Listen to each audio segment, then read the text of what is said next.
ನೀವು ಕಂಪಲ್ಸರಿಯಾಗಿ 10 ರೂಪಾಯಿ ಟಿಕೆಟ್ ತೆಗೆದುಕೊಂಡು ಹೋದ್ರೆ ಮಾತ್ರ ನಿಮಗೆ ಗುಹೆ ಒಳಗಡೆ ಪ್ರವೇಶ ಇರುತ್ತೆ, ಇಲ್ಲಾಂದ್ರೆ ಪ್ರವೇಶ ಇರೋದಿಲ್ಲ. ಈಗ ನಾವು ಜರಣಿ ನರಸಿಂಹಸ್ವಾಮಿ ದರ್ಶನ ಮಾಡ್ಕೊಂಡು ಮುಂದೆ ನಾವು ಇನ್ನೊಂದು ದೇವಸ್ಥಾನಕ್ಕೆ ಬಂದಿದ್ದೀವಿ. ಇನ್ ಕೇಸ್ ನೀವೇನಾದ್ರೂ ಮಧ್ಯಾಹ್ನದ ಬಂದ್ರೆ ಇಲ್ಲಿ ನಮಗೆ ಮಧ್ಯಾಹ್ನ ಊಟದ ಫೆಸಿಲಿಟಿ ಕೂಡ ಇರುತ್ತೆ. ಲಂಗರ್ ಅಂತ ಕರೀತಾರೆ, ಅಲ್ಲಿ ರುಚಿಯಾದ ಶುಚಿಯಾದ ಪ್ರಸಾದವನ್ನ ಬಡಿಸ್ತಾರೆ.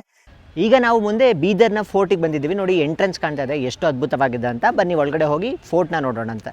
ತಮಗೆಲ್ಲರಿಗೂ ಶ್ರೀ ಕ್ಷೇತ್ರ ಜರಣಿ ನರಸಿಂಹಸ್ವಾಮಿ ದೇವಸ್ಥಾನಕ್ಕೆ ಸ್ವಾಗತ ಸುಸ್ವಾಗತ. ಗಂಭೀರ ಸಿಂಹಗ್ರಾವ ಕ್ಷೇತ್ರವಾಸ ಜಯ ಸಿಂಹ ದೈತ್ಯಾಂತ ವಿದ್ಯುದ್ಘಾತ ವಿಚಾರೋಕ್ಷ ನರಸಿಂಹ ವಿಸ್ಫುಟ ವಿಸ್ಫುಟ ಕರ್ಕಶ ಚಾಲಿತ ದೀರ್ಘಹಸ್ತ ವಿಶ್ವಹಿತ ಶಕ್ತಿಯುತ ಶಂಕರ ಚಕ್ರಕರ ಜ್ವಾಲಾಕೇಸರ ಸಿಂಹ ಶೂಲಾನಕರಣ ಸಿಂಹ ಶಶ್ವತ್ ಶಾಂತಿ ಸಂಸ್ಥಾಪನಾರ್ಥಕ ಲೋಕಧ್ವಂತ ವಿಧ್ವಂಸಕಾರಕ ಮೃತ್ಯುಂಜಯ ವಿಜಯ ನಾರಸಿಂಹ. ಓಂ ನಮೋ ಭಗವತೆ ನರಸಿಂಹಾಯ. ಎಲ್ಲರಿಗೂ ನಮಸ್ಕಾರ. ನಾವು ನಿಮ್ಮ ಎಸ್ಕೇಪ್ ಟ್ರಾವೆಲರ್ಸ್. ನಾವು ಪ್ರಸ್ತುತ ಇವಾಗ ಹೊಸ ಜರ್ನಿನ ಪ್ರಾರಂಭ ಮಾಡ್ತಾ ಇದ್ದೀವಿ. ನಮಗೆ ಸಾಕಷ್ಟು ಜನ ಕಮೆಂಟ್ಸ್ ಆಗ್ತಾ ಇದ್ರು, ನೀವು ಕರ್ನಾಟಕದ ದೇವಸ್ಥಾನಗಳನ್ನ ತೋರಿಸ್ತಾ ಇಲ್ಲ, ನೀವು ಬರೀ ಆಂಧ್ರ ದೇವಸ್ಥಾನ, ಹಾಗೆ ತಮಿಳುನಾಡಿನ ದೇವಸ್ಥಾನ, ಒಡಿಶಾ ದೇವಸ್ಥಾನ, ಹೀಗೆ ಬೇರೆ ರಾಜ್ಯಗಳ ದೇವಸ್ಥಾನ ತೋರಿಸ್ತಿದ್ದೀರಾ ಅಂತ. ನಾವು ನಮ್ಮ ಚಾನೆಲ್ನಲ್ಲಿ ಸಾಕಷ್ಟು ಕರ್ನಾಟಕ ದೇವಸ್ಥಾನಗಳನ್ನ ತೋರಿಸಿದ್ದೀವಿ. ಅದರಲ್ಲಿ ಸೌದತ್ತಿ ಯಲ್ಲಮ್ಮ ಆಗಿರ್ಬೋದು, ಮಲೆಮಹದೇಶ್ವರ ದೇವಸ್ಥಾನ ಆಗಿರ್ಬೋದು, ನಂಜನಗೂಡು ಆಗಿರ್ಬೋದು, ಕುಕ್ಕೆ ಸುಬ್ರಹ್ಮಣ್ಯ ಆಗಿರ್ಬೋದು, ಧರ್ಮಸ್ಥಳದ ವಿಡಿಯೋ ಆಗಿರ್ಬೋದು, ಹೀಗೆ ಸಾಕಷ್ಟು ದೇವಸ್ಥಾನಗಳನ್ನ ನಾವು ತೋರಿಸಿದ್ದೀವಿ. ನೀವು ಇನ್ನೂ ನೋಡಿಲ್ಲ ಅಂದರೆ ಪ್ಲೇ ಲಿಸ್ಟ್ನಲ್ಲಿ ಇರುತ್ತೆ. ಪ್ಲೇ ಲಿಸ್ಟ್ಗೆ ಹೋದರೆ ನಿಮಗೆ ಎಲ್ಲ ಇನ್ಫಾರ್ಮೇಷನ್ ಸಿಗುತ್ತೆ. ಗಾಣಗಾಪುರದ ದತ್ತಾತ್ರೇಯ ಸ್ವಾಮಿಗಳ ದರ್ಶನ ಕೂಡ ಮಾಡ್ಕೊಂಡು ಬಂದಿದ್ದೀವಿ. ಅದೇ ರೀತಿ ಇವಾಗ ನಾವು ಕರ್ನಾಟಕದ ಇನ್ನೊಂದು ಸುಪ್ರಸಿದ್ಧವಾದ ತಾಣಕ್ಕೆ ಹೋಗ್ತಾ ಇದ್ದೀವಿ. ಇದೊಂದು ವಿಶೇಷವಾದ ದೇವಸ್ಥಾನ ಅಂತ ಹೇಳ್ಬೋದು. ಈ ದೇವಸ್ಥಾನ ನನಗೆ ಗೊತ್ತಿರೋ ಹಾಗೆ ಪ್ರಪಂಚದಲ್ಲೇ ಎಲ್ಲೂ ಇಲ್ಲ ಅಂತ ಹೇಳ್ಬೋದು, ಅಷ್ಟು ವಿಶೇಷತೆಗಳಿಂದ ಕೂಡಿದೆ ಅಂತ ಹೇಳ್ಬೋದು. ಅಂತಹದೊಂದು ದೇವಸ್ಥಾನಕ್ಕೆ ಹೋಗ್ತಾ ಇದ್ದೀವಿ. ನಿಮಗೆ ಆಲ್ರೆಡಿ ತಮ್ಮನೆಲ್ಲ ನೋಡಿರ್ತೀರ, ನಿಮಗೆ ಯಾವ ದೇವಸ್ಥಾನ ಅಂತ ಗೊತ್ತಿರುತ್ತೆ. ನಾವು ಬೀದರ್ನ ಸುಪ್ರಸಿದ್ಧವಾದ ಝರಣಿ ನರಸಿಂಹಸ್ವಾಮಿ ದೇವಸ್ಥಾನಕ್ಕೆ ಅಂತ ಹೋಗಬೇಕು ಅಂದ್ಕೊಂಡಿದ್ದೀವಿ. ನೀವು ಈ ವಿಡಿಯೋನ ಸ್ಕಿಪ್ ಮಾಡ್ದಲೇ ಕಂಪ್ಲೀಟ್ ಆಗಿ ನೋಡಿದ್ರೆ ನೀವು ಜರ್ನಿಗೆ ಹೇಗೆ ಹೋಗ್ಬೋದು, ಹಾಗೆ ಬೀದರ್ನಲ್ಲಿ ಎಲ್ಲಿ ಸ್ಟೇ ಮಾಡಬೇಕು, ಊಟ ಎಲ್ಲಿ ಮಾಡಬೇಕು, ನೀವು ಯಾವ ಥರ ಪ್ಲ್ಯಾನ್ ಮಾಡ್ಕೋಬೋದು. ಕೇವಲ ನಾವು ಒಂದೇ ದಿನದಲ್ಲಿ ಹೋಗಿ ಬರ್ತೀವಿ. ರಾತ್ರಿ ನಾವು ಬೆಂಗಳೂರಿನಿಂದ ಹೊರಟು ಬೆಳಗ್ಗೆ ಬೀದರ್ನ ತಲುಪ್ತೀವಿ. ಅಲ್ಲೆಲ್ಲ ದರ್ಶನ ಮಾಡಿಕೊಂಡು ಮತ್ತೆ ರಾತ್ರಿ ಟ್ರೈನ್ನ ಹತ್ತುತ್ತೀವಿ. ನಾವಿಲ್ಲಿ ಎಲ್ಲೂ ಸ್ಟೇನೇ ಹಾಕ್ತಾ ಇಲ್ಲ, ಕೇವಲ 2 ನೈಟ್ಸ್ ನಾವು ಟ್ರೈನಲ್ಲೇ ಕಳಿತೀವಿ. ಈ ಜರ್ನಿ ತುಂಬಾ ಸೂಪರ್ ಆಗಿರುತ್ತೆ. ಹಾಗೆ ಇದ್ರ ಬಜೆಟ್ ಎಷ್ಟಾಗುತ್ತೆ ಅನ್ನೋ ಸಂಪೂರ್ಣ ಮಾಹಿತಿ ಈ ವಿಡಿಯೋನಲ್ಲಿ ಸಿಗುತ್ತೆ. ನಾವು 16 ಜನ ಈ ಟ್ರಿಪ್ಪಿಗೆ ಹೋಗ್ತಾ ಇದ್ದೀವಿ. ಸಾಕಷ್ಟು ಜನ ನಮ್ಮ ರಿಲೇಟಿವ್ಸ್ ಎಲ್ಲ ಬೆಂಗಳೂರಿನಲ್ಲಿ ಅಸೆಂಬಲ್ ಆಗ್ತಿದ್ದೀವಿ. ಮೊದಲಿಗೆ ಎಂದಿನಂತೆ ನಾವು ತುಮಕೂರಿನಿಂದ ಹೊರಡ್ತೀವಿ. ತುಮಕೂರಿನಲ್ಲಿ ರೈಲ್ವೆ ಸ್ಟೇಷನ್ಗೆ ಹೋಗಿ ಅಲ್ಲಿ ನಾವು ವಿಶ್ವಮಾನವ ಎಕ್ಸ್ಪ್ರೆಸ್ನಲ್ಲಿ ಹೋಗ್ತಾ ಇದ್ದೀವಿ. ಅಲ್ಲಿಂದ ನಾವು ಬೆಂಗಳೂರಿಗೆ ಹೋಗಿ ಬೆಂಗಳೂರಿನಿಂದ ನಾವು ಬೀದರ್ಗೆ ಹೋಗ್ತಾ ಇದ್ದೀವಿ. ಬನ್ನಿ ಈಗ ತುಮಕೂರು ರೈಲ್ವೆ ಸ್ಟೇಷನ್ಗೆ ಹೋಗೋಣಂತೆ. ಈಗ ಪ್ರಸ್ತುತ ನಾವು ತುಮಕೂರಿನ ರೈಲ್ವೆ ಸ್ಟೇಷನ್ ಅಲ್ಲಿ ಇದ್ದೀವಿ. ಇಲ್ಲಿಂದ ನಾವು ಬೆಂಗಳೂರಿಗೆ ಹೋಗ್ತಾ ಇದ್ದೀವಿ. ನಾವು ಇವಾಗ ವಿಶ್ವಮಾನವ ಎಕ್ಸ್ಪ್ರೆಸ್ ನಲ್ಲಿ ಹೋಗ್ತಾ ಇದ್ದೀವಿ. ಇದು ಮಧ್ಯಾಹ್ನ 3:45ಗೆ ತುಮಕೂರು ರೈಲ್ವೆ ಸ್ಟೇಷನ್ ಇಂದ ಹೊರಡುತ್ತೆ. ಸಾಯಂಕಾಲ ನಾವು ಯಶವಂತಪುರ ರೈಲ್ವೆ ಸ್ಟೇಷನ್ ನ ತಲುಪ್ತೀವಿ. ಈ ವಿಶ್ವಮಾನವ ಎಕ್ಸ್ಪ್ರೆಸ್ ನಲ್ಲಿ ನಮಗೆ ಟ್ರೈನ್ ಚಾರ್ಜ್ ಬಂದ್ಬಿಟ್ಟು 70 ರೂಪಾಯಿಗಳಾಗಿರುತ್ತೆ. ನಾವು ಸೆಕೆಂಡ್ ಕ್ಲಾಸ್ ಸೀಟಿಂಗ್ ನಲ್ಲಿ ಬುಕ್ ಮಾಡ್ಕೊಂಡಿದ್ದೀವಿ. ಬನ್ನಿ, ಇನ್ನೇನು ಟ್ರೈನ್ 5 ನಿಮಿಷದಲ್ಲಿ ಬರುತ್ತೆ. ಟ್ರೈನ್ ನ ಬೋರ್ಡ್ ಮಾಡೋಣ ಅಂತ.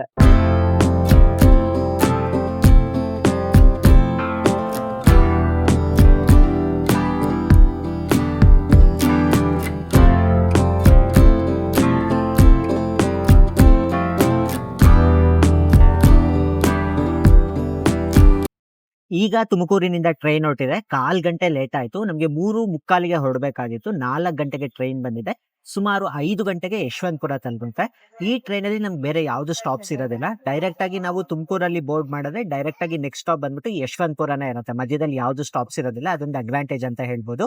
ಇನ್ನು ಬೆಂಗಳೂರಿನಿಂದ ಬೀದರ್ಗೆ 676 ಕಿಲೋಮೀಟರ್ ಇರುತ್ತೆ. ಬರೋಬ್ಬರಿ 11 ಅವರ್ ಜರ್ನಿ ಆಗುತ್ತೆ ನೀವೇನಾದ್ರೂ ಪ್ರೈವೇಟ್ ವೆಹಿಕಲ್ ಅಲ್ಲಿ ಹೋದ್ರೆ. ಇನ್ನ ಮೈಸೂರಿನಿಂದ 822 ಕಿಲೋಮೀಟರ್ ಆಗುತ್ತೆ. 14 ಅವರ್ ಜರ್ನಿ ಆಗುತ್ತೆ. ಇನ್ನು ತುಮಕೂರಿನಿಂದ 655 ಕಿಲೋಮೀಟರ್ ಇರುತ್ತೆ. ಸುಮಾರು 12 ಅವರ್ ಜರ್ನಿ ಆಗುತ್ತೆ.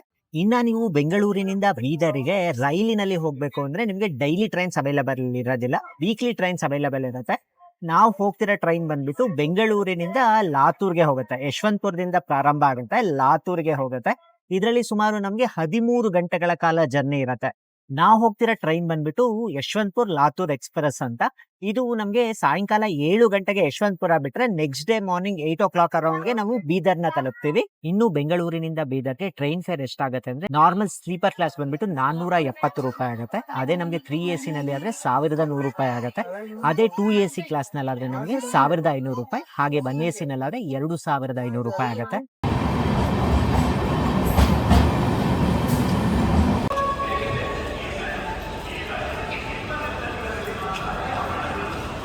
ಆಲ್ಮೋಸ್ಟ್ 30 ಮಿನಿಟ್ಸ್ ಲೇಟ್ ಆಯ್ತು ನಮಗೆ ವಿಶ್ವಮಾನವ ಎಕ್ಸ್‌ಪ್ರೆಸ್ ಬರೋದು. ಬಟ್ ನಮ್ಗೆ ತುಂಬಾನೇ ಟೈಮ್ ಇತ್ತು, ಯಾಕಂದ್ರೆ ನಾವು ಒಂದು 2 ಅವರ್ಸ್ ಬಫರ್ ಅಂತ ಇಟ್ಕೊಂಡಿದ್ವಿ. ನಮಗೆ 7:15ಗೆ ನಮಗೆ ಇಲ್ಲಿಂದ ಬೀದರ್‌ಗೆ ಟ್ರೈನ್ ಇರುತ್ತೆ. ಇನ್ ಕೇಸ್ ಏನಾದ್ರು ನೀವು ಬೀದರ್‌ಗೆ ಬಸ್ಸಲ್ಲಿ ಕೂಡ ಹೋಗ್ಬೋದಾಗಿರುತ್ತೆ. ಬಸ್ಸಲ್ಲಿ ನಿಮಗೆ ₹1800 ಆಗುತ್ತೆ. ಮ್ಯಾಕ್ಸಿಮಮ್ ₹1800, ಹಾಗೆ ಮಿನಿಮಮ್ ಬಂದ್ಬಿಟ್ಟು ₹1400 ಆಗಿರುತ್ತೆ. ಇದೆರಡು ಸ್ಲೀಪರ್ ಕ್ಲಾಸ್ ಬಸ್ ಆಗಿರುತ್ತೆ. ಇದು ನಿಮ್ಗೆ ಆಲ್ಮೋಸ್ಟ್ ಯಾವ ರೂಟಲ್ಲಿ ಹೋಗುತ್ತೆ ಅಂದ್ರೆ ಕರ್ನೂಲ್ಗೆ ಹೋಗುತ್ತೆ, ಹೈದರಾಬಾದ್ಗೆ ಹೋಗುತ್ತೆ, ಹೈದರಾಬಾದಿಂದ ಮುಂದೆ ಬೀದರಿಗೆ ಹೋಗುತ್ತೆ. ಇನ್ನು ನೀವು ಬಸ್ ಟಿಕೆಟ್ ಬೇಕು ಅಂದ್ರೆ KSRTC ಅಫಿಷಿಯಲ್ ವೆಬ್ಸೈಟ್ ನಲ್ಲಿ ನೀವು ಬುಕ್ ಮಾಡ್ಕೊಳ್ಬಹುದಾಗಿರುತ್ತೆ. ಇನ್ನೇನು ಕೆಲವೇ ಕ್ಷಣಗಳಲ್ಲಿ ನಮ್ಮ ಟ್ರೈನ್ ಬರ್ತಾ ಇದೆ, ಬನ್ನಿ ಈಗ ಬೋರ್ಡ್ ಮಾಡೋಣಂತೆ.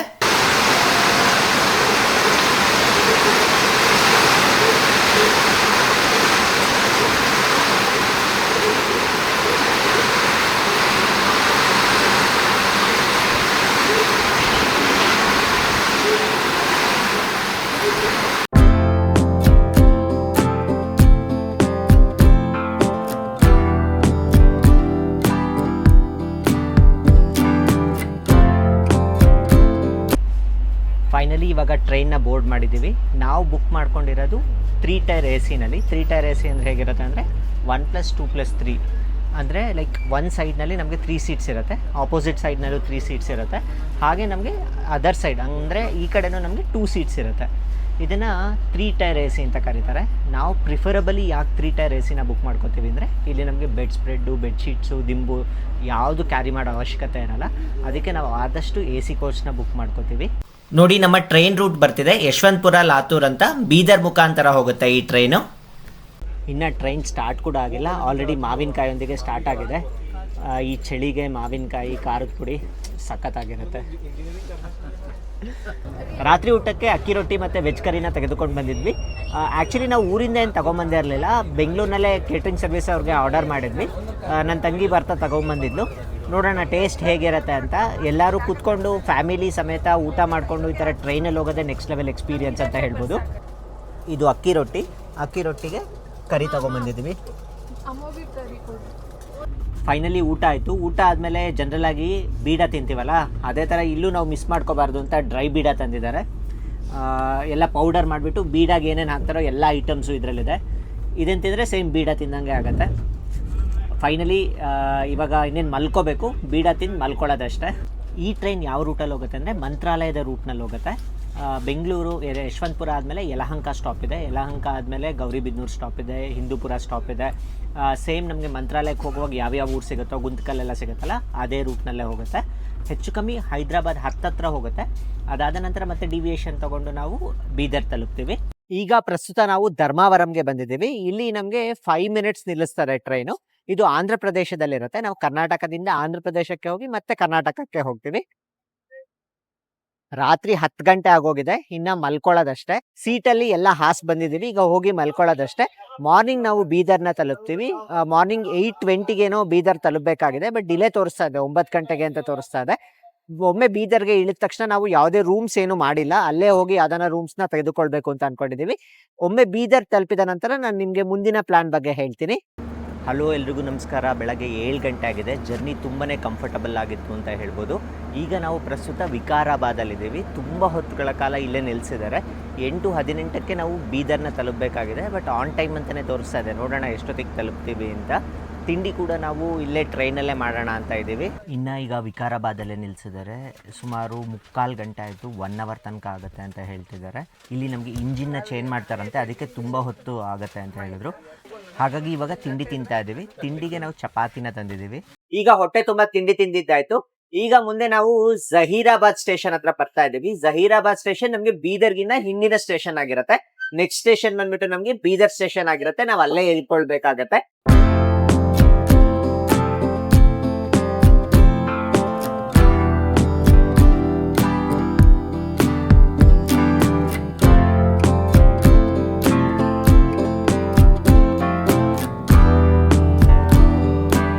ಈಗ ನಾವು ಕರ್ನಾಟಕದ ಮುಕುಟಮಣಿ ಅಂತ ಹೇಳೋ ಬೀದರ್ಗೆ ಬಂದಿದ್ದೀವಿ. ತೊಗರಿನಾಡು ಬೀದರ್ಗೆ ಕರೆಕ್ಟ್ ಆಗಿ 9 ಗಂಟೆಗೆ ಬಂದಿದ್ದೀವಿ.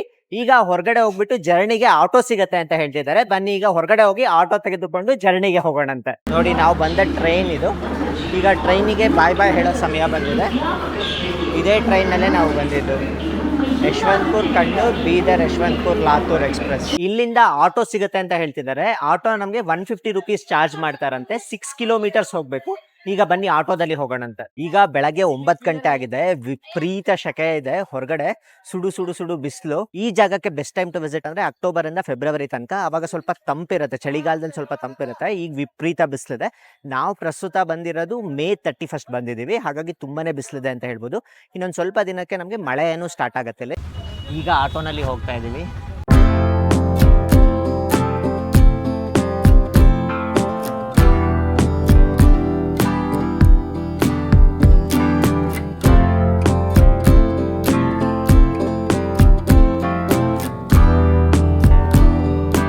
ಇನ್ನು ನೀವು ಬೀದರಿಗೆ ಬಂದ ತಕ್ಷಣ ನಿಮ್ಗೆ ಏನಾದರೂ ಅಕಾಮಿಡೇಷನ್ ಬೇಕು ಅಂದ್ರೆ ನಿಮಗೆ ಬೀದರ್ನಲ್ಲಿ ಸಾಕಷ್ಟು ರೂಮ್ಸ್ ಕೂಡ ಅವೈಲೇಬಲ್ ಇರುತ್ತೆ. ನಾವು ಕೇವಲ ಒಂದೇ ದಿನ, ಅದು ನಾವು ನೈಟ್ ಹಾಲ್ಟ್ ಆಗ್ತಿರ್ವಲ್ಲ, ಹಾಗಾಗಿ ನಾವು ಯಾವುದೇ ಅಕಾಮಿಡೇಷನ್ ತಗೊಂಡಿಲ್ಲ. ಹಾಗೆ ಇನ್ನ ಒಂದು ಸಂಗತಿ ಏನಂದ್ರೆ, ಬೆಳಗ್ಗೆ ಬೇಗ ಬಂದು ದರ್ಶನ ಮಾಡ್ಕೊಂಡ್ರೆ ಇಲ್ಲಿ ರಶ್ ಕಡಿಮೆ ಇರುತ್ತೆ, ನಂತರ ತುಂಬಾ ರಶ್ ಆಗುತ್ತೆ ಅನ್ನೋ ಕಾರಣ ನಾವು ರೂಮ್ ತಗೊಳ್ಳಿಲ್ಲ. ಇಲ್ಲಿ ದೇವಸ್ಥಾನದ ಪಕ್ಕದಲ್ಲೇ ಬಸವನ ಬಾಯಿಂದ ನೀರ್ ಬರುತ್ತೆ, ಅಲ್ಲಿ ನಾವು ಸ್ನಾನ ಮಾಡ್ಕೊಂಡು ಹೇಗಿದ್ರು ಒಳಗಡೆ ಹೋಗ್ಬೇಕಾಗಿರುತ್ತೆ. ಹಾಗಾಗಿ ನಾವು ಅಲ್ಲೇ ಸ್ನಾನ ಮಾಡಿ ನಂತರ ದೇವರ ದರ್ಶನಕ್ಕೆ ಹೋಗೋಣ ಅಂತ ಹಾಗೆ ಬಂದಿದ್ದೀವಿ. ಇಲ್ಲಿ ದೇವಸ್ಥಾನದ ಹತ್ರನೇ ಲಗೇಜ್ ರೂಮ್ಸ್ ಇರುತ್ತೆ, ಚಪ್ಪಲ್ ಸ್ಟ್ಯಾಂಡ್ ಇರುತ್ತೆ, ಹಾಗೆ ಡ್ರೆಸ್ ಚೇಂಜ್ ಮಾಡ್ಕೊಳ್ಳೋದಕ್ಕೆ ಜಾಗ ಇರುತ್ತೆ. ಹಾಗಾಗಿ ಏನು ಅಷ್ಟೊಂದು ಸಮಸ್ಯೆ ಆಗೋದಿಲ್ಲ. ಇನ್ನು ದೇವಸ್ಥಾನದ ಪಕ್ಕದಲ್ಲೇ ಯಾತ್ರಿ ನಿವಾಸ ಇದೆ. ನಿಮ್ಗೆ ಏನಾದ್ರು ರೂಮ್ಸ್ ಬೇಕು ಅಂದ್ರೆ ಡೈರೆಕ್ಟ್ ಆಗಿ ಅಲ್ಲೇ ಬಂದು ನೀವು ರೂಮ್ಸ್ ನ ತೆಗೆದುಕೊಳ್ಬಹುದಾಗಿರುತ್ತೆ. ಅವೈಲಬಿಲಿಟಿ ಇದ್ರೆ ಕೊಡ್ತಾರೆ. ಅದಕ್ಕೆ ಆನ್ಲೈನ್ ಬುಕ್ಕಿಂಗ್ ಆಗಿರ್ಬೋದು, ರಿಸರ್ವೇಶನ್ ಆಗಿರ್ಬೋದು ಇರೋದಿಲ್ಲ. ಈ ದೇವಸ್ಥಾನದ ವಿಶೇಷತೆ ಏನು ಅಂದ್ರೆ, ಈ ದೇವಸ್ಥಾನ ಒಂದು ಗುಹೆನಲ್ಲಿ ಇರುತ್ತೆ. ಹಾಗೆ ಗುಹೆನಲ್ಲಿ ನಡ್ಕೊಂಡು ಹೋಗುವಾಗ ನಮಗೆ ಎದೆಯ ತನಕ ನೀರಿರುತ್ತೆ. ಅದು ತುಂಬಾನೇ ವಿಶೇಷ ಅಂತ ಹೇಳಿರ್ಬೋದು. ಈ ತರ ದೇವಸ್ಥಾನ ನಿಮಗೆ ಪ್ರಪಂಚದಲ್ಲೇ ಎಲ್ಲೂ ಇಲ್ಲ ಅಂತ ಅನ್ಸುತ್ತೆ. ಇಲ್ಲಿ ಬಸವನ ಬಾಯಿಂದ ನೀರಿನಲ್ಲಿ ಸ್ನಾನ ಮಾಡಿಕೊಂಡು ನಂತರ ನಾವು ನರಸಿಂಹ ಸ್ವಾಮಿ ದರ್ಶನಕ್ಕೆ ಹೋಗ್ಬೇಕಾಗಿರತ್ತೆ. ಈಗ ಹಿಂದೆ ಕಾಣ್ತಿದೆಯಲ್ಲ, ಬಸವನ ಬಾಯಿಂದ ನೀರು ಬರ್ತಿದೆಯಲ್ಲ, ಇಲ್ಲಿ ಹೋಗಿ ಸ್ನಾನ ಮಾಡಬೇಕು. ಈಗ ಮೊದಲಿಗೆ ಸ್ನಾನ ಮಾಡಿಕೊಂಡು ನಂತರ ನರಸಿಂಹ ಸ್ವಾಮಿಯ ದರ್ಶನಕ್ಕೆ ಅಂತ ಹೋಗ್ತಾ ಇದೀವಿ. ಇಲ್ಲಿ ನಮಗೆ 2 ಕಡೆ ಬಸವನ ಬಾಯಿಂದ ನೀರು ಬರುತ್ತೆ. ಇಲ್ಲಿ ಸ್ನಾನ ಮಾಡಿಕೊಂಡು ನಂತರ ನರಸಿಂಹ ಸ್ವಾಮಿಯ ದರ್ಶನಕ್ಕೆ ಹೋಗಬೇಕು. ಇಲ್ಲಿ ನಮಗೆ ಡ್ರೆಸ್ ಚೇಂಜ್ ಮಾಡ್ಕೊಳ್ಳೋದಕ್ಕೆ ಲೇಡೀಸಿಗೆ ಸಪ್ರೇಟು ಹಾಗೆ ಜೆಂಟ್ಸಿಗೆ ಸಪ್ರೇಟು ಡ್ರೆಸ್ ಚೇಂಜ್ ಮಾಡ್ಕೊಳ್ಳೋದಕ್ಕೆ ಜಾಗ ಕೂಡ ಇರುತ್ತೆ. ಒಂದು ಪ್ರೈವೇಟ್ ಹಾಲ್ ತರ ಇರುತ್ತೆ, ಹಾಗೆ ವಾಶ್ರೂಮ್ಸ್ ಕೂಡ ಇರುತ್ತೆ. ನೀವು ಇಲ್ಲಿ ಬೇಕಿದ್ರೆ ನೀವು ಡ್ರೆಸ್ ಚೇಂಜ್ ಮಾಡ್ಕೊಳ್ಳೋದಕ್ಕೆ ಯೂಸ್ ಮಾಡ್ಕೊಳ್ಬಹುದಾಗಿರುತ್ತೆ. ಈಗ ತಾನೇ ಬಸವನ ಬಾಯಿಂದ ನೀರು ಬರ್ತಿತ್ತಲ್ಲ, ಅಲ್ಲಿ ಸ್ನಾನ ಮಾಡಿ ಫ್ರೆಶ್ ಅಪ್ ಆಗಿದ್ದೀವಿ. ಇವಾಗ ಪ್ರಸ್ತುತ ನಾವು ನರಸಿಂಹಸ್ವಾಮಿ ದೇವಸ್ಥಾನದ ಮುಂಭಾಗದಲ್ಲಿದ್ದೀವಿ. ಬನ್ನಿ ಕ್ಯೂ ಲೈನ್ಸ್ ಹೇಗಿರುತ್ತೆ, ಟಿಕೆಟ್ಸ್ ಹೇಗಿರುತ್ತೆ ಅಂತ ನೋಡೋಣ ಅಂತೆ. ಮೊದಲಿಗೆ ನಾವು ಟಿಕೆಟ್ಸ್ ವಿಷಯಕ್ಕೆ ಬಂದ್ರೆ 10 ರೂಪಾಯಿ ಟಿಕೆಟ್ ಇರುತ್ತೆ. ಹಾಗೆ ಕೆಲವೊಮ್ಮೆ ತುಂಬಾ ರಶ್ ಇದ್ರೆ 100 ರೂಪಾಯಿ ಸ್ಪೆಷಲ್ ಎಂಟ್ರಿ ದರ್ಶನ ಕೂಡ ಇರುತ್ತೆ. ನೀವು ಕಂಪಲ್ಸರಿಯಾಗಿ 10 ರೂಪಾಯಿ ಟಿಕೆಟ್ ತೆಗೆದುಕೊಂಡು ಹೋದ್ರೆ ಮಾತ್ರ ನಿಮಗೆ ಗುಹೆ ಒಳಗಡೆ ಪ್ರವೇಶ ಇರುತ್ತೆ, ಇಲ್ಲಾಂದ್ರೆ ಪ್ರವೇಶ ಇರೋದಿಲ್ಲ. ಕ್ಯೂ ಲೈನ್ಸ್ ಮಾತ್ರ ತುಂಬಾನೇ ಇದೆ ಅಂತ ಹೇಳ್ಬೋದು. ಪ್ರಸ್ತುತ ನಾವು ಇವಾಗ ಭಾನುವಾರ ಬಂದ ಕಾರಣ ತುಂಬಾನೇ ರಶ್ ಇದೆ. ಬನ್ನಿ ನಿಮಗೆ ಕ್ಯೂ ಲೈನ್ಸ್ ನ ತೋರಿಸ್ತೀನಿ. ಹಾಗೆ ಇಲ್ಲಿ ನಿಮಗೆ ಲಾಕರ್ ಫೆಸಿಲಿಟಿ ಕೂಡ ಇರುತ್ತೆ. ನಾನು ಆಲ್ರೆಡಿ ನಿಮಗೆ ಡ್ರೆಸ್ ಚೇಂಜ್ ರೂಮ್ ಎಲ್ಲ ತೋರಿಸಿದ್ದೀನಿ. ಮುಂದೆ ಇಲ್ಲಿ ಲಾಕರ್ ಫೆಸಿಲಿಟಿ ಕೂಡ ಇರುತ್ತೆ. ನಿಮ್ಮ ಬಿಲಾಂಗಿಂಗ್ಸ್ ನ ಲಾಕರ್ ಅಲ್ಲಿ ಇಟ್ಬಿಟ್ಟು ನೀರಿನಲ್ಲಿ ನಡ್ಕೊಂಡು ಹೋಗ್ಬೋದಾಗಿರುತ್ತೆ.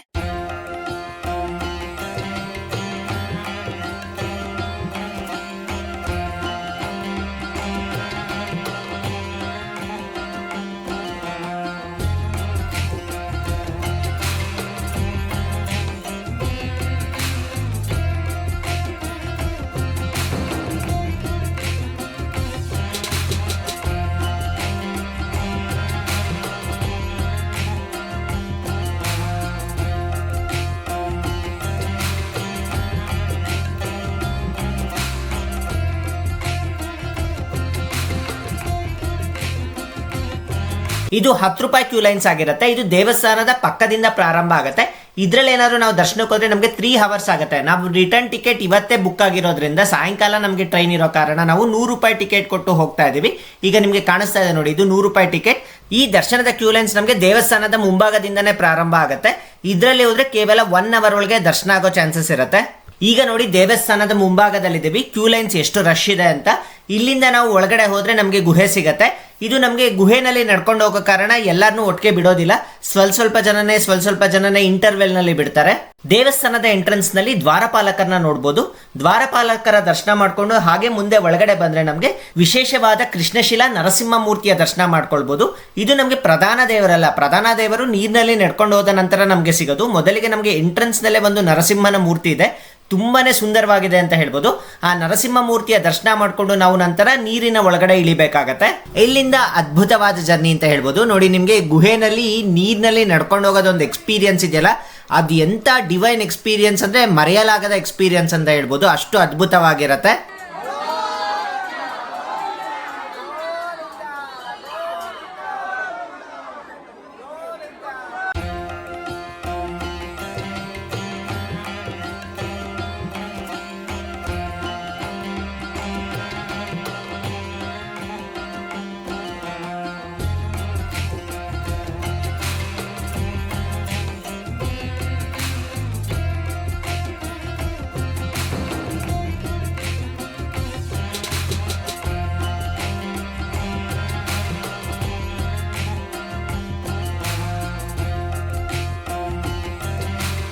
ಈಗ ದೇವಸ್ಥಾನದ ಇತಿಹಾಸವನ್ನ ತಿಳ್ಕೊಳ್ಳೋಣಂತೆ.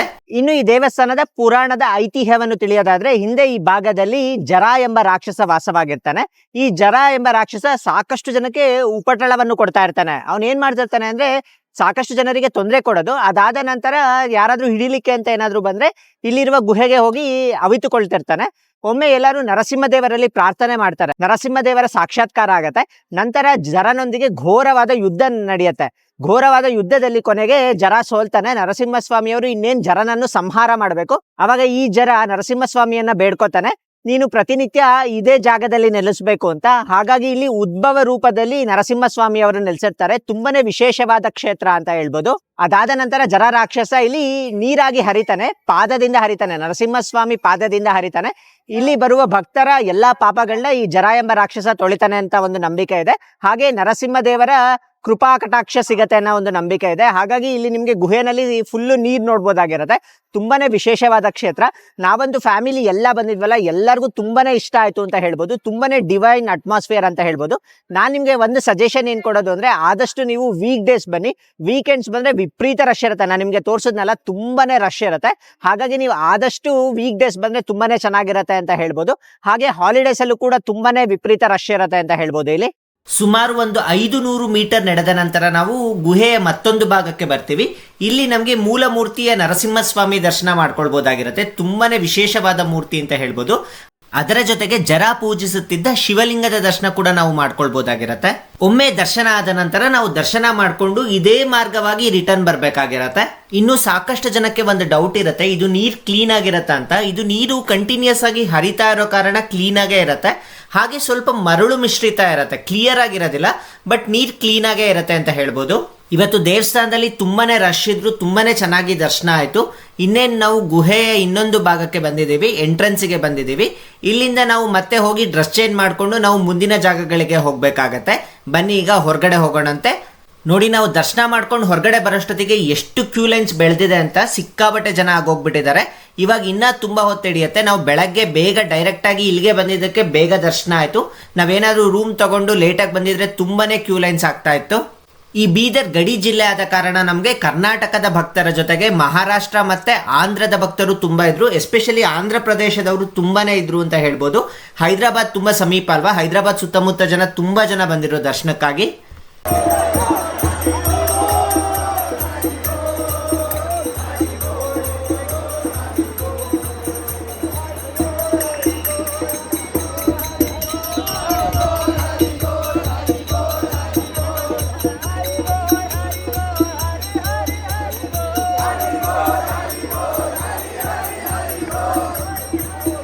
ಇನ್ನು ಈ ದೇವಸ್ಥಾನದ ಟೈಮಿಂಗ್ಸ್ ಬಂದ್ರೆ, ಬೆಳಗ್ಗೆ 8 ಗಂಟೆಗೆ ಓಪನ್ ಆದ್ರೆ ಮತ್ತೆ ಮಧ್ಯಾಹ್ನ 12 ಗಂಟೆಗೆ ಕ್ಲೋಸ್ ಮಾಡ್ತಾರೆ. ಮತ್ತೆ 2 ಗಂಟೆಗೆ ಓಪನ್ ಆದ್ರೆ ಸಾಯಂಕಾಲ 5 ಗಂಟೆಗೆ ಮತ್ತೆ ಕ್ಲೋಸ್ ಮಾಡ್ತಾರೆ. ಹಾಗಾಗಿ ನೀವು ಆದಷ್ಟು ಬೆಳಗ್ಗೆ 8 ಗಂಟೆಗೆ ಬಂದ್ರೆ ನಿಮ್ಗೆ ಕ್ರೌಡ್ ತುಂಬಾನೇ ಕಡಿಮೆ ಇರುತ್ತೆ. ಮಧ್ಯಾಹ್ನ ನೋಡಿದ್ರಲ್ಲ ವಿಪರೀತ ರಶ್ ಇರುತ್ತೆ. ನಾವು ಹೋಗುವಾಗ ತುಂಬಾನೇ ಕ್ರೌಡ್ ಕಡಿಮೆ ಇತ್ತು. ಬರ್ತಾ ಬರ್ತಾ ಬರ್ತಾ ವಿಪರೀತ ರಶ್ ಆಗೋಯ್ತು. ಹಾಗಾಗಿ ನೀವು ಬರುವಾಗ ಪ್ಲಾನ್ ಮಾಡ್ಕೊಂಡು ಬೆಳಗ್ಗೆ 8 ಗಂಟೆಗೆ ಕರೆಕ್ಟ್ ಆಗಿ ಇಲ್ಲಿ ರೀಚ್ ಆಗಂಗ್ ಬಂದ್ರೆ ತುಂಬಾನೇ ಈಸಿಯಾಗಿ ದರ್ಶನ ಆಗತ್ತೆ ಅಂತ ಹೇಳ್ಬೋದು. ಇನ್ನ ಈ ದೇವಸ್ಥಾನದಲ್ಲಿ 2 ರೀತಿಯ ಟಿಕೆಟ್ ಇರುತ್ತೆ. ನಾನು ಆಲ್ರೆಡಿ ಹೇಳಿದ್ದೀನಿ, 10 ರೂಪಾಯಿ ಟಿಕೆಟ್ ಹಾಗೆ 100 ರೂಪಾಯಿ ಟಿಕೆಟ್. 100 ರೂಪಾಯಿ ಟಿಕೆಟ್ ತೆಗೆದುಕೊಂಡ್ರೆ ಬೇಗ ಆಯ್ತು. ನಮ್ಗೆ ದರ್ಶನ 100 ರೂಪಾಯಿ ಟಿಕೆಟ್ ತೆಗೆದುಕೊಂಡಿದ್ದಕ್ಕೆ ಇಲ್ಲಿ ಗುಹೆ ಒಳಗೆ ಹೋಗೋ ತನಕ ಒಂದು 20 ನಿಮಿಷ ಆಯ್ತು. ಗುಹೆ ಒಳಗೆ ಹೋದ ನಂತರ ಅಲ್ಲಿ ಕೂಡ ಸಿಕ್ಕಾಬಟ್ಟೆ ರಶ್ ಇತ್ತು. ಹೆಚ್ಚು ಕಮ್ಮಿ ನಮ್ಗೆ 1 ಅವರ್ ಆಯ್ತು ಗುಹೆ ಒಳಗಡೆ ಹೋಗಿ ದೇವರ ದರ್ಶನ ಮಾಡ್ಕೊಂಡು ಮತ್ತೆ ಗುಹೆಯಿಂದ ಹೊರಗಡೆ ಬರೋದಕ್ಕೆ ಹೆಚ್ಚು ಕಮ್ಮಿ 1 ಅವರ್ ಆಯ್ತು. ಹಾಗಾಗಿ ತುಂಬಾನೇ ಟೈಮ್ ಹಿಡಿಯುತ್ತೆ. ನೀವು ಇಲ್ಲಿ ಬರುವಾಗ ಸ್ವಲ್ಪ ಒಂದು 2 to 3 ಅವರ್ಸ್ ಪ್ಲಾನ್ ಮಾಡ್ಕೊಂಡೆ ಈ ನರಸಿಂಹ ಜರ್ನಿಗೆ ಬಂದ್ರೆ ನಿಮಗೂ ಬೇರೆ ಸೈಟ್ ಸೀಯಿಂಗ್ ನೋಡೋದಕ್ಕೂ ಟೈಮ್ ಸಿಗತ್ತೆ. ನಾನು ನಿಮ್ಗೆ ಆಲ್ರೆಡಿ ಹೇಳಿದ್ನಲ್ಲ ಯಾತ್ರಿ ನಿವಾಸ ಅಂತ, ಇದೇ ಯಾತ್ರಿ ನಿವಾಸ. ನಿಮ್ಗೆ ಏನಾದರೂ ರೂಮ್ ಬೇಕು ಅಂದರೆ ಡೈರೆಕ್ಟಾಗಿ ಇಲ್ಲೇ ಬಂದು ತೆಗೆದುಕೊಳ್ಬೇಕಾಗತ್ತೆ. ಇದಕ್ಕೆ ಆನ್ಲೈನ್ ಬುಕ್ಕಿಂಗ್ ಆಗಿರ್ಬೋದು ಅಥವಾ ನೀವೇನಾದರೂ ಫೋನ್ ಮಾಡಿ ರಿಸರ್ವೇಷನ್ ಆಗಿರ್ಬೋದು, ಯಾವುದೇ ರೀತಿ ಇರೋದಿಲ್ಲ. ಇಲ್ಲೇ ಬಂದು ನಿಮಗೆ ರೂಮ್ ಬೇಕಿದ್ರೆ ತೆಗೆದುಕೊಳ್ಬೋದು. ಈಗ ನಮಗೆ ಜರಣಿಯಲ್ಲಿ ದೇವರ ದರ್ಶನ ತುಂಬ ಚೆನ್ನಾಗಿ ಆಯಿತು. ಈಗ ನಾವು ಮುಂದೆ ಅನಂತಶಯನ ದೇವಸ್ಥಾನಕ್ಕೆ ಹೋಗ್ತಾ ಇದ್ವಿ. ಇಲ್ಲಿಂದ ತುಂಬಾ ಹತ್ತಿರ ಅಂತ ಹೇಳಿದ್ರು ಆಟೋದವರು. 2 ಕಿಲೋಮೀಟರ್ಸ್ ಆಗುತ್ತಂತೆ. ಬನ್ನಿ ಇವಾಗ ಆ ದೇವಸ್ಥಾನಕ್ಕೆ ಹೋಗೋಣ. ನಾವು ರೈಲ್ವೆ ಸ್ಟೇಷನ್ ಇಂದ ನರಸಿಂಹ ಜರಣಿಗೆ ಬಂದ್ವಲ್ಲ, ಅದೇ ಆಟೋಗಳನ್ನ ನಾವು ಬುಕ್ ಮಾಡ್ಕೊಂಡಿದ್ದೀವಿ. ಪೂರ್ತಿ railway station to railway station ಎಲ್ಲ ಸೈಟ್ ಸೀಯಿಂಗ್ ಪ್ಲೇಸಸ್ ಎಲ್ಲ ತೋರಿಸೋದಕ್ಕೆ ಒಬ್ಬರಿಗೆ 200 ರೂಪಾಯಿ ಆಗುತ್ತೆ. ಒಂದು ಸೀಟ್ನಲ್ಲಿ 5 ಜನನ ಕೂರಿಸ್ತಾರೆ, ಹಾಗಾಗಿ ಅವ್ರಿಗೆ 1000 ರೂಪಾಯಿ ಬರುತ್ತೆ. ನೋಡಿ, ದೇವಸ್ಥಾನದ ಆರ್ಚ್ ಕಾಣ್ತಾ ಇದೆ. ಬನ್ನಿ ದೇವಸ್ಥಾನದ ಒಳಗಡೆ ಹೋಗಿ ದೇವಸ್ಥಾನ ಹೇಗಿದೆ ಹಾಗೆ ದೇವರ ದರ್ಶನ ಮಾಡೋಣಂತೆ. ಈಗ ನಾವು ಜರ್ನಿ ನರಸಿಂಹಸ್ವಾಮಿ ದರ್ಶನ ಮಾಡಿಕೊಂಡು ಮುಂದೆ ನಾವು ಇನ್ನೊಂದು ದೇವಸ್ಥಾನಕ್ಕೆ ಬಂದಿದ್ದೀವಿ. ಸುಮಾರು ಒಂದು 3 ಕಿಲೋಮೀಟರ್ ಆಟೋನಲ್ಲಿ ಬಂದರೆ ಈ ದೇವಸ್ಥಾನ ಸಿಗುತ್ತೆ. ಇದನ್ನ ಅನಂತಶಯನ ವೆಂಕಟೇಶ್ವರ ಸ್ವಾಮಿ ದೇವಸ್ಥಾನ ಅಂತ ಕರೀತಾರೆ. ಇಲ್ಲಿನ ವಿಶೇಷತೆ ಏನು ಅಂದರೆ ನಮಗೆ 2 ವಿಶೇಷವಾದ ಮೂರ್ತಿಗಳನ್ನ ನಾವು ನೋಡ್ಬೋದಾಗಿರುತ್ತೆ. ಒಂದು ಅನಂತಶಯನ ಆಗಿದ್ರೆ ಇನ್ನೊಂದು ವೆಂಕಟೇಶ್ವರ ಸ್ವಾಮಿ ಮೂರ್ತಿ ಅಂತ ಹೇಳ್ತಾರೆ. ಅನಂತಶಯನ ಮೂರ್ತಿ ತುಂಬಾನೇ ಚೆನ್ನಾಗಿದೆ ಅಂತ ಹೇಳ್ಬೋದು. ಹಾಗೆ ಇಲ್ಲಿ ಲಕ್ಷ್ಮೀ ಅಮ್ಮನವರು ಪಾದ ಸೇವೆ ಮಾಡ್ತಿರೋ ರೀತಿನಲ್ಲೇ ಇದೆ. ಇಲ್ಲಿ ನಮಗೆ ವೆಂಕಟೇಶ್ವರ ಸ್ವಾಮಿ ಉದ್ಭವ ಮೂರ್ತಿ ಅಂತ ಹೇಳ್ತಾರೆ. ಅದು ನೀಟಾಗಿ ಕಾಣಿಸೋದಿಲ್ಲ, ಯಾಕಂದ್ರೆ ಅದು ಇನ್ನೊಂದು ಡೈರೆಕ್ಷನ್ ಅಲ್ಲಿ ಇರುತ್ತೆ. ನಮಗೆ ಅನಂತಶಯನನ ದರ್ಶನ ಮಾಡ್ಕೊಳ್ಬಹುದಾಗಿರುತ್ತೆ. ಹಾಗಾಗಿ ನೀವು ಬೀದರಿಗೆ ಬಂದಾಗ ಈ ದೇವಸ್ಥಾನಕ್ಕೂ ಒಮ್ಮೆ ಭೇಟಿ ಕೊಡಿ. ಈ ದೇವಸ್ಥಾನ ನಮಗೆ ದ್ರಾವಿಡ ವಾಸ್ತುಶಿಲ್ಪ ಶೈಲಿಯಲ್ಲಿದೆ. ಇದೊಂಥರ ಯುನೀಕ್ ಆದ ದೇವಸ್ಥಾನ ಅಂತ ಹೇಳ್ಬೋದು. ಈಗ ದೇವಸ್ಥಾನದ ಧ್ವಜಸ್ತಂಭವನ್ನ ನೋಡ್ತಾ ಇದ್ದೀರಾ. ಎದುರುಗಡೆ ನಮಗೆ ಗರ್ಭಗುಡಿ ಇದೆ. ಜಯ ವಿಜಯರನ್ನ ನೀವು ನೋಡ್ಬೋದಾಗಿರುತ್ತೆ. ಹಾಗೆ ಗರ್ಭಗುಡಿಯಲ್ಲಿ ವಿಶೇಷತೆ ಏನು ಅಂದ್ರೆ 2 ವಿಷ್ಣು ಮೂರ್ತಿಗಳನ್ನ ನೋಡ್ಬೋದಾಗಿರುತ್ತೆ. ಈಗ ನಿಮಗೆ ಎದುರಿಗೆ ಕಾಣಿಸ್ತಿರೋದು ಅನಂತಶಯನ ಮೂರ್ತಿ. ಹಾಗೆ ಲಕ್ಷ್ಮೀ ಅಮ್ಮನವರು ಪಾದಸೇವೆ ಮಾಡ್ತಿರುವ ರೀತಿನಲ್ಲಿದೆ. ಮೇಲೆ ಸಪ್ತ ಋಷಿಗಳನ್ನ ನೋಡ್ಬೋದಾಗಿರುತ್ತೆ. ಎಡಕ್ಕೆ ಒಂದು ವಿಗ್ರಹ ಇದೆಯಲ್ಲ, ಅದು ಉದ್ಭವ ವೆಂಕಟೇಶ್ವರ ಸ್ವಾಮಿ ಮೂರ್ತಿ. ಇಲ್ಲಿ ನೀವು 2 ವಿಷ್ಣು ಸ್ವರೂಪಗಳ ದರ್ಶನ ಮಾಡ್ಕೊಳ್ಬಹುದಾಗಿರುತ್ತೆ. ಅದೊಂದು ವಿಶೇಷ ಅಂತ ಹೇಳ್ಬೋದು. ಇನ್ನು ದೇವಸ್ಥಾನದ ಸುತ್ತ ದಶಾವತಾರದ ವಿಗ್ರಹಗಳನ್ನ ನೋಡ್ಬೋದು. ಅದ್ರ ಜೊತೆಗೆ ಮಹಾವಿಷ್ಣುವಿಗೆ ಸಂಬಂಧಿಸಿದ ಮೂರ್ತಿಗಳನ್ನ ನೋಡ್ಬೋದು.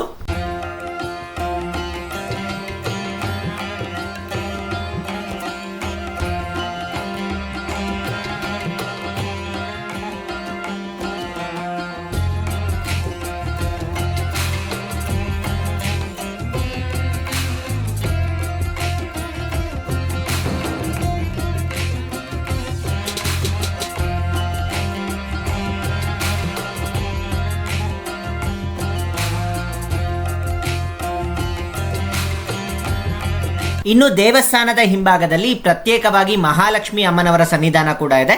ಇಲ್ಲಿ ಬಂದು ನೀವು ಮಹಾಲಕ್ಷ್ಮಿ ಅಮ್ಮನವರ ದರ್ಶನ ಮಾಡ್ಕೊಳ್ಬಹುದು. ಕೈಯಲ್ಲಿ ಕಮಲವನ್ನು ಹಿಡಿದಿರುವ ರೀತಿ ಅಮ್ಮನವರು ದರ್ಶನ ಕೊಡ್ತಾರೆ ಇಲ್ಲಿ. ಈಗ ಅನಂತಶಯನ ವೆಂಕಟೇಶ್ವರ ಸ್ವಾಮಿ ದರ್ಶನ ಆಯಿತು. ಮುಂದೆ ಈಗ ನಾವು ಬೀದರ್ ಫೋರ್ಟಿಗೆ ಹೋಗ್ತಾ ಇದ್ದೀವಿ. ಬನ್ನಿ ಫೋರ್ಟ್ಗೆ ಹೋಗೋಣಂತೆ.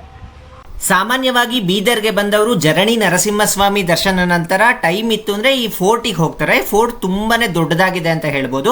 ಒಮ್ಮೆ ಬಹಮನಿ ಸುಲ್ತಾನರ ರಾಜಧಾನಿ ಬೀದರ್ ಆಗಿತ್ತು ಅಂತ ಹೇಳ್ತಾರೆ. ಹಾಗಾಗಿ ಒಂದು ಅದ್ಭುತವಾದ ಕೋಟೆ ಇದೆ ಇಲ್ಲಿ. ಬನ್ನಿ ಈಗ ಕೋಟೆನ ನೋಡೋಣಂತೆ. ಈಗ ನಾವು ಮುಂದೆ ಬೀದರ್ನ ಫೋರ್ಟಿಗೆ ಬಂದಿದ್ದೀವಿ. ನೋಡಿ, ಎಂಟ್ರೆನ್ಸ್ ಕಾಣ್ತಾ ಇದೆ ಎಷ್ಟು ಅದ್ಭುತವಾಗಿದೆ ಅಂತ. ಬನ್ನಿ ಒಳಗಡೆ ಹೋಗಿ ಫೋರ್ಟ್ನ ನೋಡೋಣಂತೆ. ಬಹಮನಿ ಸುಲ್ತಾನರ ಅರಸನಾಗಿದ್ದ ಸುಲ್ತಾನ್ ಅಹಮದ್ ಶಾ 1427ರಲ್ಲಿ ತನ್ನ ರಾಜಧಾನಿಯನ್ನ ಗುಲ್ಬರ್ಗಾದಿಂದ ಬೀದರ್ಗೆ ಬದಲಾಯಿಸ್ತಾನೆ. ಈ ಕೋಟೆಗೆ 2 ದೊಡ್ಡ ಪ್ರವೇಶ ದ್ವಾರಗಳಿದೆ. ಈ ಪ್ರವೇಶ ದ್ವಾರಗಳ ವಿಶೇಷತೆ ಏನು ಅಂದ್ರೆ ಇದು ಗುಂಬಜ್ ಆಕೃತಿನಲ್ಲಿ ನಿರ್ಮಾಣ ಮಾಡಲಾಗಿದೆ. ಕೋಟೆಯ ಒಳಗೆ ಸುಂದರ ಕೆತ್ತನೆಗಳಿದೆ. ರಂಗೀನ್ ಮಹಲ್ ಪ್ರಮುಖ ಆಕರ್ಷಣೀಯ ಅಂತ ಹೇಳ್ಬೋದು. ಅದ್ಬಿಟ್ರೆ ಟರ್ಕಿಶ್ ಮಹಲ್ ಇದೆ, ಗಗನ್ ಮಹಲ್ ಇದೆ, ಹೀಗೆ ವಿವಿಧ ಮಹಲ್ಗಳಿದೆ. ಅದ್ರ ಜೊತೆಗೆ ಒಂದು ಮಸೀದಿ ಕೂಡ ಇದೆ ಕೋಟೆನಲ್ಲಿ.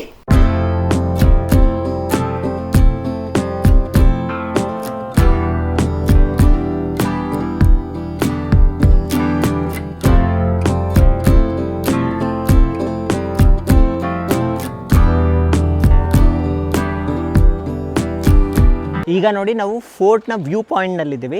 ಈ ವ್ಯೂ ಪಾಯಿಂಟಿಗೆ ಬಂದರೆ ನಮಗೆ ಪೂರ್ತಿ ಕೋಟೆ ಕಾಣುತ್ತೆ. ತುಂಬ ನೀಟಾಗಿ ಕಾಣುತ್ತೆ. ಈ ಪಾಯಿಂಟಿಗೆ ಬಂದರೆ ನಮಗೆ ಇಡೀ ಕೋಟೆ ಕಾಣುತ್ತೆ. ತುಂಬ ದೊಡ್ಡ ಕೋಟೆ. ಇಲ್ಲಿ ಎಷ್ಟೊತ್ತಾಗುತ್ತೋ ಅಷ್ಟೊತ್ತು ನಾವು ನೋಡ್ಕೊಂಡು ಹೋಗೋಣ ಅಂತ ಅಂದ್ಕೊಂಡಿದ್ದೀವಿ. ಸುಮಾರು 6 ಕಿಲೋಮೀಟರ್ ದೊಡ್ಡದು ಅಂತ ಹೇಳ್ತಿದ್ದಾರೆ. ಅಷ್ಟು ದೊಡ್ಡ ಕೋಟೆ ಅಂತ ಹೇಳ್ತಿದ್ದಾರೆ. ನಮ್ಗೆ ಎಷ್ಟಾಗುತ್ತೋ ಅಷ್ಟನ್ನ ನಾವು ನೋಡಿಕೊಂಡು ಈಗ ನಾವು ಹೋಗ್ತೀವಿ.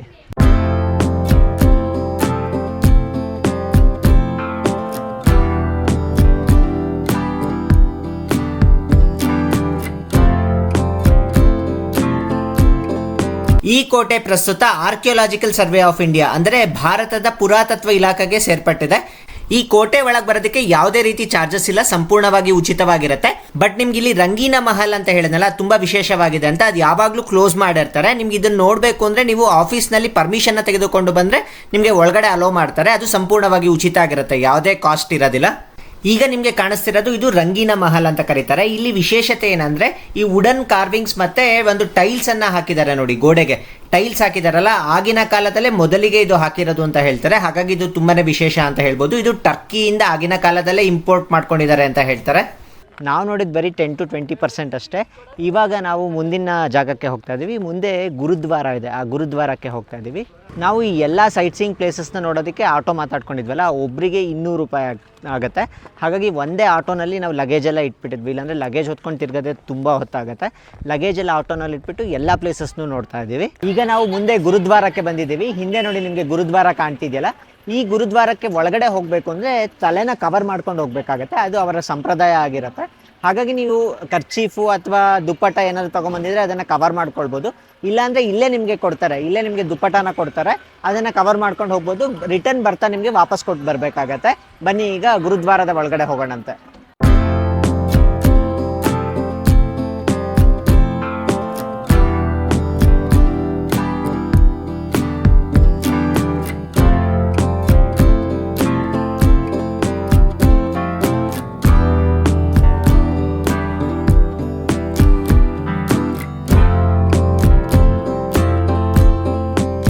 ಇನ್ ಕೇಸ್ ನೀವೇನಾದರೂ ಮಧ್ಯಾಹ್ನದ ಬಂದರೆ ಇಲ್ಲಿ ನಮಗೆ ಮಧ್ಯಾಹ್ನ ಊಟದ ಫೆಸಿಲಿಟಿ ಕೂಡ ಇರುತ್ತೆ. ಲಂಗರ್ ಅಂತ ಕರೀತಾರೆ. ಅಲ್ಲಿ ಶುಚಿಯಾದ ಪ್ರಸಾದವನ್ನು ಬಡಿಸ್ತಾರೆ.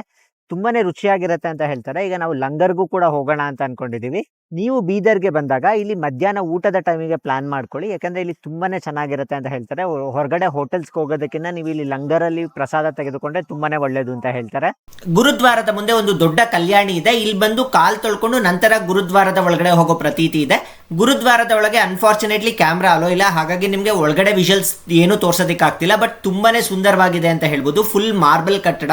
ನೀವು ಬೀದರಿಗೆ ಬಂದಾಗ ಈ ಜಾಗವನ್ನ ಮಾತ್ರ ಮಿಸ್ ಮಾಡಲೇಬೇಡಿ. ಇನ್ನು ಗುರುದ್ವಾರದಲ್ಲಿ ದರ್ಶನ ಮಾಡಿಕೊಂಡು ಪಕ್ಕದಲ್ಲೇ ನಮಗೆ ಲಂಗರ್ ಸಿಗುತ್ತೆ. ಈ ಲಂಗರ್ನಲ್ಲಿ ಪ್ರತಿನಿತ್ಯ ಊಟ ಇರುತ್ತೆ. ಇಲ್ಲಿನ ವಿಶೇಷತೆ ಏನು ಅಂದರೆ ಇಲ್ಲಿ ಬರುವ ಸಿಖ್ಖರು ತಮ್ಮ ಕೈಲಾದ ಸೇವೆಯನ್ನ ಮಾಡ್ತಾರೆ. ಇಲ್ಲಿ ಊಟ ಮಾಡಿರ್ತಾರಲ್ಲ, ಆ ತಟ್ಟೆಗಳನ್ನ ಸಾಕಷ್ಟು ಜನ ಬಂದು ತೊಳಿತಾರೆ. ಅದ್ರ ಜೊತೆಗೆ ಅನ್ನ ಪ್ರಸಾದವನ್ನು ಬಡಿಸೋದು, ಹೀಗೆ ವಿವಿಧ ಸೇವೆಗಳನ್ನ ಮಾಡ್ತಾರೆ.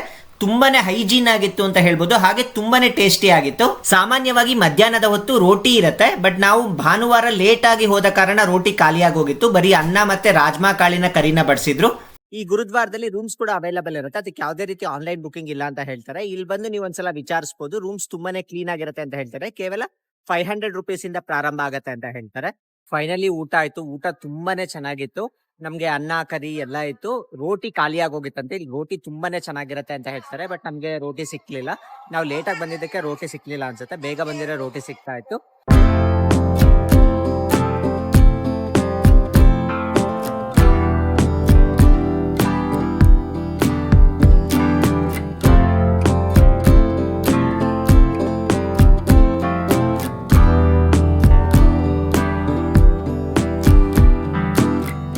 ಗುರುದ್ವಾರದ ದರ್ಶನ ಮುಗೀತು.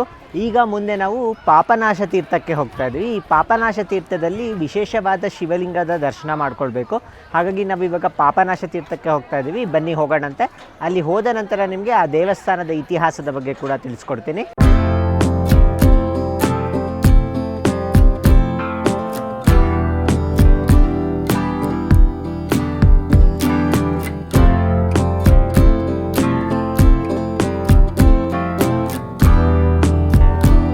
ಈಗ ನಾವು ಪಾಪನಾಶ ಶಿವನ ದೇವಸ್ಥಾನದಲ್ಲಿದ್ದೀವಿ. ಈ ಪಾಪನಾಶ ಶಿವನ ದೇವಸ್ಥಾನಕ್ಕೆ ಅಷ್ಟು ಪ್ರಾಮುಖ್ಯತೆ ಏನಕ್ಕೆ ಅಂದರೆ, ಸಾಕ್ಷಾತ್ ಶ್ರೀರಾಮನೇ ಇಲ್ಲಿನ ಶಿವಲಿಂಗವನ್ನು ಪ್ರತಿಷ್ಠಾಪನೆ ಮಾಡಿದ್ದಾನೆ ಅನ್ನೋ ಒಂದು ನಂಬಿಕೆ ಇದೆ. ರಾವಣರ ಯುದ್ಧದ ನಂತರ ಶ್ರೀರಾಮನು ರಾವಣನನ್ನು ಸಂಹಾರ ಮಾಡ್ತಾನೆ. ಅದಾದ ನಂತರ ರಾವಣ ಬ್ರಾಹ್ಮಣ ಆದ ಕಾರಣ ಅವನಿಗೆ ಬ್ರಹ್ಮಹತ್ಯೆ ಪಾಪ ಬಂದಿರುತ್ತೆ. ಈ ಬ್ರಹ್ಮಹತ್ಯೆ ಪಾಪವನ್ನು ಕಳೆಯಲು ಸಾಕಷ್ಟು ಶಿವಲಿಂಗಗಳನ್ನ ಪ್ರತಿಷ್ಠಾಪನೆ ಮಾಡ್ತಾನೆ. ಅದರಲ್ಲಿ ಇದು ಒಂದು ಪ್ರಮುಖವಾದ ಶಿವಲಿಂಗ ಅಂತ ಹೇಳ್ಬೋದು. ಹಾಗಾಗಿ ಇದಕ್ಕೆ ಸಾಕಷ್ಟು ಪ್ರಾಮುಖ್ಯತೆ ಇದೆ ಅಂತ ಹೇಳ್ತಾರೆ. ಶ್ರೀರಾಮನೇ ತನ್ನ ಪಾಪದ ಪರಿಹಾರಕ್ಕಾಗಿ ಇಲ್ಲಿ ಲಿಂಗವನ್ನು ಪ್ರತಿಷ್ಠಾಪನೆ ಮಾಡಿದಾದ ಕಾರಣ ಈ ಲಿಂಗವನ್ನು ಪಾಪನಾಶ ಲಿಂಗ ಅಂತ ಕರೀತಾರೆ. ತುಂಬಾ ವಿಶಾಲವಾಗಿದೆ ದೇವಸ್ಥಾನ ಅಂತ ಹೇಳ್ಬೋದು. ಸುತ್ತ ಮರಗಿಡಗಳು ಅಥವಾ ಗುಡ್ಡಗಳ ನಡುವೆ ಇದೆ ಅಂತ ಹೇಳ್ಬೋದು. ಒಂಥರ ಕಾಡು ರೀತಿ ಪರಿಸರ ಇದೆ. ನಮಗೆ ಸಿಟಿಯಿಂದ ತುಂಬ ಹತ್ರನೇ ಇದೆ, ಆದರೆ ಫುಲ್ ಇದು ಕಾಡು ರೀತಿ ಇದೆ. ತುಂಬಾ ಚೆನ್ನಾಗಿದೆ ದೇವಸ್ಥಾನ, ತುಂಬಾ ಪೀಸ್ಫುಲ್ ಆಗಿದೆ ಅಂತ ಹೇಳ್ಬೋದು. ಈ ಜಾಗಕ್ಕೆ ಬಂದರೆ ಸಾಕಷ್ಟು ಹೊತ್ತುಗಳ ಕಾಲ ಸಮಯ ಕಳೀಬೋದು, ಅಷ್ಟು ಚೆನ್ನಾಗಿದೆ ಈ ದೇವಸ್ಥಾನ. ಈ ದೇವಸ್ಥಾನದ ಮತ್ತೊಂದು ವಿಶೇಷತೆ ಏನಂದ್ರೆ ಇಲ್ಲಿ ದತ್ತೂರಿಯನ್ನು ಸಮರ್ಪಣೆ ಮಾಡ್ತಾರೆ. ಶಿವನಲ್ಲಿ ಕೋರಿಕೆ ಇಟ್ಕೊಂಡು ದತ್ತೂರಿಯನ್ನು ಸಮರ್ಪಣೆ ಮಾಡಿದ್ರೆ ಅದು ನೆರವೇರುತ್ತೆ ಅನ್ನೋ ಒಂದು ನಂಬಿಕೆ ಇದೆ. ಹಾಗಾಗಿ ನಾವೆಲ್ಲರೂ ದತ್ತೂರಿಯನ್ನು ತೆಗೆದುಕೊಂಡು ಶಿವನಿಗೆ ಸಮರ್ಪಣೆ ಮಾಡೋದಕ್ಕೆ ಅಂತ ಹೋಗ್ತಾ ಇದೀವಿ.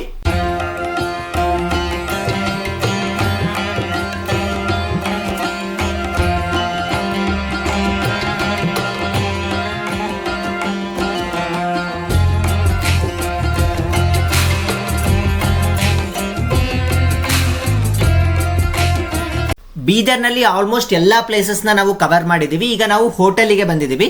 ಈ ಹೋಟೆಲ್ನಲ್ಲಿ ನಾವು ರಾತ್ರಿಗೆ ಫುಡ್ನ ಪಾರ್ಸಲ್ ಮಾಡಿಸ್ಕೊಂಡು ಹೋಗೋಣ ಅಂತ, ಹಾಗೆ ಈಗ ಟೀ ಕುಡ್ಕೊಂಡು ನಂತರ ರೈಲ್ವೆ ಸ್ಟೇಷನ್ಗೆ ಹೋಗೋಣ ಅಂತ ಬಂದಿದ್ದೀವಿ.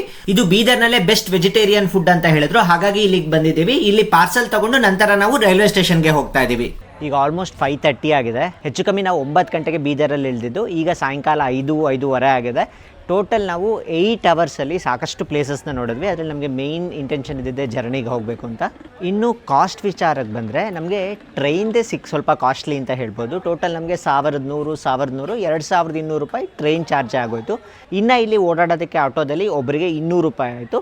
ಟೋಟಲ್ ನಮಗೆ 2200 ಪ್ಲಸ್ 200 ಆ್ಯಡ್ ಮಾಡಿದ್ರೆ ನಮಗೆ 2400 ರೂಪಾಯಿ ಆಗುತ್ತೆ. ಇನ್ನು ಊಟ ತಿಂಡಿದೆಲ್ಲ 100 ರೂಪಾಯಿ ಅಂತ ತೆಗೆದುಕೊಂಡ್ರೆ 2500 ರೂಪಾಯಲ್ಲಿ ಟ್ರಿಪ್ ಕಂಪ್ಲೀಟ್ ಮಾಡ್ಬೋದು. ನಾವು 3 ಟೈರ್ AC ಕ್ಲಾಸಲ್ಲಿ ಬಂದಿದ್ದಕ್ಕೆ ಇಷ್ಟೊಂದು ಕಾಸ್ಟ್ಲಿ ಆಯಿತು. ನೀವೇನಾದರೂ ಜನರಲ್ ಸ್ಲೀಪರಲ್ಲಿ ಬಂದರೆ 420 + 420 840 ಆಗುತ್ತೆ. ಟೋಟಲ್ 1100 ಒಳಗೆ ಎಲ್ಲ ಕಂಪ್ಲೀಟ್ ಮಾಡ್ಬೋದು. ಈಗ ನಾವು ಯಾವ ಟ್ರೈನಲ್ಲಿ ಬಂದ್ವೋ ಅದೇ ಟ್ರೈನಲ್ಲಿ ರಿಟರ್ನ್ ಹೋಗ್ತಾ ಇದ್ದೀವಿ. ಲಾತೂರ್ ಯಶವಂತಪುರ ಎಕ್ಸ್ಪ್ರೆಸ್ ಅಂತ. ಇದು ನಮಗೆ ಸಾಯಂಕಾಲ 6:15 ಇಲ್ಲಿಂದ ಪ್ರಾರಂಭ ಆದರೆ ಬೀದರಿಂದ ಹೊರಟ್ರೆ ನಮಗೆ ಯಶವಂತಪುರ ತಲುಪೋಷ್ಟೊತ್ತಿಗೆ ಬೆಳಗ್ಗೆ 8 ಗಂಟೆ ಆಗುತ್ತೆ.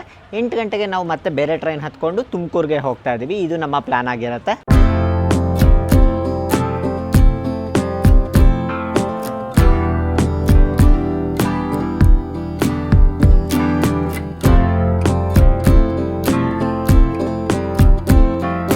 English to Kannada.